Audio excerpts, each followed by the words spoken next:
네, 국회 정상화 협상이 사실상 결렬되면서 한국당을 제외한 여야 4당이 6월 임시국회 소집에 착수했습니다. 한국당의 반발은 더욱 거세질 전망인데요. 국회 취재기자 연결해 들어보겠습니다. 최수 기자. 네, 민주당이 오늘 오후 의원총회를 열고 6월 국회 소집 여부를 논의합니다. 앞서 오전 최고위원회의에서 이해찬 대표는 할 만큼 했고 참을 만큼 참았다면서 더 이상 국회를 방치할 수 없으니 오늘로 국회 정상화 문제를 매듭져야 한다고 말했습니다. 이인영 원내대표는 한국당의 경제청문회 요구에 대해 민주당의 자존심을 내려놓으란 것이라면서 무리하고 무례한 요구라고 일축했습니다. 민주당은 비공개로 진행된 최고위에서 한국당을 제외한 국회 소집이 불가피하다는 데 공감대를 형성한 것으로 전해졌습니다. 바른미래당도 오늘 오전 최고위원회의에서 국회 소집 절차에 착수하겠다는 입장을 재차 밝혔습니다. 오신환 원내대표는 오후 2시 바른미래 의총 열차가 출발하니 민주당과 한국당 모두 탑승하길 바란다고 당부했습니다.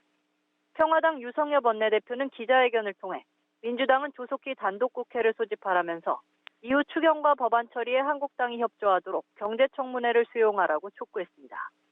여야 사당이 6월 단독 국회 소집에 한 목소리를 내고 있는 만큼 오늘 중 한국당과의 협상에 별다른 진전이 없을 경우 단독 국회 소집 가능성이 높은 상황입니다. 네, 자유한국당은 따로 의원총회를 열어서 기존 입장을 재확인했는데 이 관련 내용도 전해주시죠. 네, 말씀하신 것처럼 한국당도 오늘 오전 의원총회를 열어 총의를 모았습니다. 여야 사당의 임시국회 소집 움직임에 대응책을 모색했는데요. 패스트트랙 원천 무효화 강행에 대한 사과가 필요하며 경제청문회 관철이 필요하다는 결론을 냈습니다. 사실상 그동안 주장해온 내용과 같은 강경한 입장이지만 협상의 여지를 열어놓고 그 정권을 원내 지도부에 위임하기로 했습니다.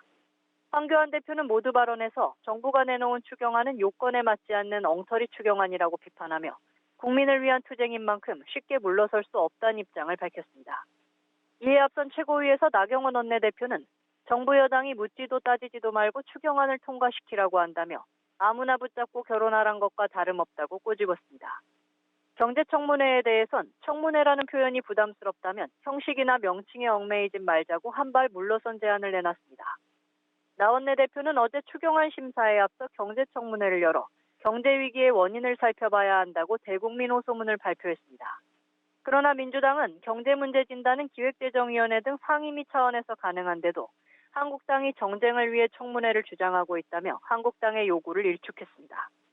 여야 간 강대강 대치 속에 한국당을 뺀 여야 사당의 6월 국회 소집이 현실화할 경우 전국은 다시 급격하게 얼어붙을 것으로 전망됩니다. 지금까지 국회에서 전해드렸습니다.